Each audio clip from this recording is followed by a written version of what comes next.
The HOA president marched down my shoreline like she owned the entire lake. Clipboard in hand, sunglasses perched too high on her nose, and that smug smile that always promised trouble. I was oiling the deck boards of my dock when she stopped, snapped a photo with her phone, and barked out, "This structure is illegal, and you'll be fined $500 per week until it's removed." Now, I'm not the type to get rattled by a barking neighbor, but here's the kicker. The dock she was trying to fine me for wasn't just legal, it was the very design adopted in our state's Marina code. And guess who wrote that code?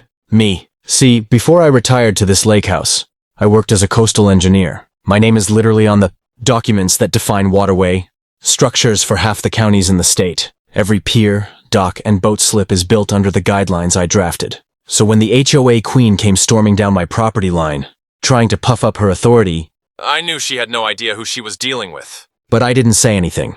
Yet. Instead, I wiped the oil from my hands, stood up and asked her politely, "On what grounds are you claiming this dock is illegal?" She jabbed her pen at the water, her voice sharp. "No private resident is allowed to construct or modify without HOA approval. You didn't file a request, therefore this is a violation." I wanted to laugh. My dock had been there for years, long before the HOA even formed. It was built with state permits, inspected, approved, and even photographed in official archives. But watching her puff her chest and scribble notes on that clipboard was too entertaining. The neighbors gathered across the shore, whispering and craning their necks. This wasn't the first time she tried to make an example of someone, but it looked like I was her latest target, and unlike most folks who caved to her threats, I wasn't about to bow. "Ma'am," I said calmly, "you might want to double-check your facts before issuing fines." She scoffed, slapped the citation against my palm, and stormed off shouting, "We'll see what the county has to say about your so-called dock." Oh, she was going to call the county all right. What she didn't know was that the county would be calling me. The next morning, I was sipping coffee on my porch when a county truck rolled down the gravel drive. The HOA president strutted behind it, her arms folded like she'd already won. Out stepped a county inspector, someone I knew well. In fact, he had been one of my interns years ago when I worked for the state. "Morning, Mr. Collins," he said with a grin, shaking my hand firmly. "Got a report here about an unauthorized dock." His eyes flicked to the HOA president, then back to me, and I could see the corners of his mouth twitching. The president jumped in before I could answer. "This man has built an illegal structure on shared water access. He refuses to follow HOA rules. I demand this dock be condemned immediately." The inspector pulled out his clipboard and began circling the dock. He took a few photos, checked the posts, measured the clearance, all while humming to himself. Finally, he turned to me with that same grin. "You know, sir, I'm pretty sure this design looks awfully familiar. Where have I seen these specifications before?" I leaned back against the porch rail and let the silence hang just long enough for the president to smirk like she'd caught me red-handed. Then I said, "You've seen it in the state Marina code, John. I wrote it." The look on her face was priceless. Her jaw dropped, her sunglasses slipped, and her clipboard wobbled in her hands. She sputtered, That can't be true. He's just a homeowner." John chuckled. "Actually, Mrs. Hendress, Mr. Collins here was the lead engineer on the waterway regulations. Every dock approved in this county uses his guidelines. This structure is not only legal, it's textbook." Her smugness drained faster than water through a sieve. "Well," she stammered, "the HOA rules supersede state guidelines. We still have authority." But John cut her off with professional firmness. "No, ma'am. HOA rules cannot override state law. If this dock is permitted by the county and built to state standards, which it clearly is, you have no grounds for action." The neighbors, who had gathered at the edge of their lawns again, erupted in muffled laughs and whispers. Someone even clapped. The president's face turned crimson. She stormed off without another word, her heels clacking against the gravel like angry punctuation marks. As John packed his clipboard, he gave me a wink. "Looks like you'll be just fine, sir. Don't let them push you around." I sipped my coffee, watching her stomp away, and thought this was only the beginning.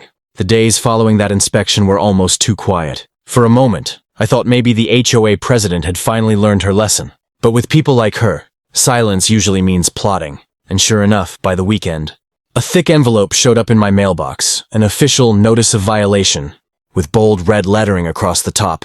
Inside, it claimed my dock violated community, aesthetics, and threatened shoreline. Harmony, whatever that meant. They slapped on a demand for immediate removal, plus escalating fines if I refused. I almost laughed coffee through my nose reading it. Shoreline harmony? My dock was made of stained cedar, polished metal fittings, and followed every environmental standard in the book. If anything, it was safer and cleaner than the HOA's shared pier, which was leaning sideways like a drunk sailor. I knew exactly what she was trying to do. Bluff me into compliance. Most homeowners fold under threats of legal fees and liens, but I wasn't most homeowners, so I decided to make a point. That Saturday, I invited half the neighborhood to a lakeside barbecue. Burgers, corn, ribs, the works. And of course, I staged it all right on my illegal dock. Kids ran up and down the planks. Fishing poles bobbed in the water, and neighbors lounged in folding chairs. Laughter carried across the lake like music. Sure enough, Mrs. Hendress appeared at the property line. Red-faced and trembling, phone clutched in her hand. She started shouting over the music. "This dock is condemned. You're all trespassing! Liability. Insurance violations!" But instead of fear, my neighbors just rolled their eyes. They'd all had run-ins with her before, and now they were enjoying seeing her temper bounce off me like rain on steel. Finally, she snapped. "That's it! I'm calling 911! They'll shut this whole party down and tow that dock out by crane if they have to."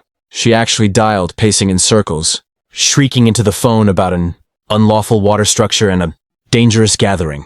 Everyone went quiet for a beat, then burst into laughter, because we all knew what she didn't. The county already had my dock on record as an approved model. Still, the idea of police showing up didn't bother me. In fact, it amused me. If she wanted to bring officers into this circus, she was about to give me the biggest platform yet to reveal who I really was. So, I tossed another burger on the grill and said to my neighbors, "Let's see how this plays out." It didn't take long.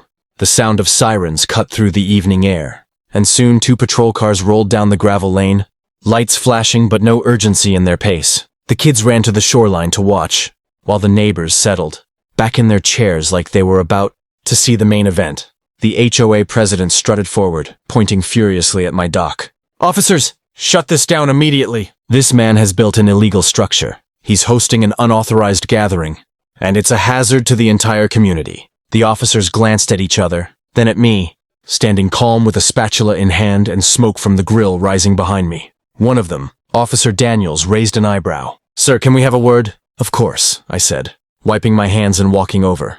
Before Mrs. Hendress could interrupt, I reached into my folder, the one I had kept ready just in case, and pulled out a stamped copy of the original permit. Then, for dramatic flair, I added a copy of the state Marina code, with my name right on the cover page. "This dock," I said, handing the papers over, "was approved by the county years ago. More than that, I'm the engineer who drafted the regulations your office uses to inspect docks across the state. If you'd like, I can walk you through the specifications." Officer Daniels skimmed the documents, then let out a short laugh. His partner shook his head, clearly amused. Meanwhile, the president's face twisted in disbelief. "He's lying. This is some trick." HOA rules are clear, but Daniels held up his hand. "Ma'am, HOA rules don't trump state law, and from what I see here, this dock is as legal as they come. In fact," he looked at me with a grin, "this dock might be the best built one I've ever inspected." The crowd of neighbors erupted in cheers. Someone even shouted, "Long live the dock!" and laughter rippled across the shoreline. The president turned scarlet. She tried to sputter more protests, but her voice drowned under the applause and chuckles. Finally, realizing she'd lost in front of the entire community, she stomped off down the gravel road, muttering curses under her breath. The officers handed me back my papers. "Looks like you're in the clear, Mr. Collins. Enjoy your evening." I raised my spatula in salute and said, "You're welcome to stay for a burger."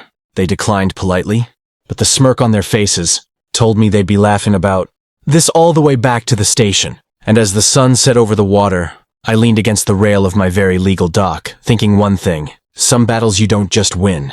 You build them strong enough that no one can tear them down.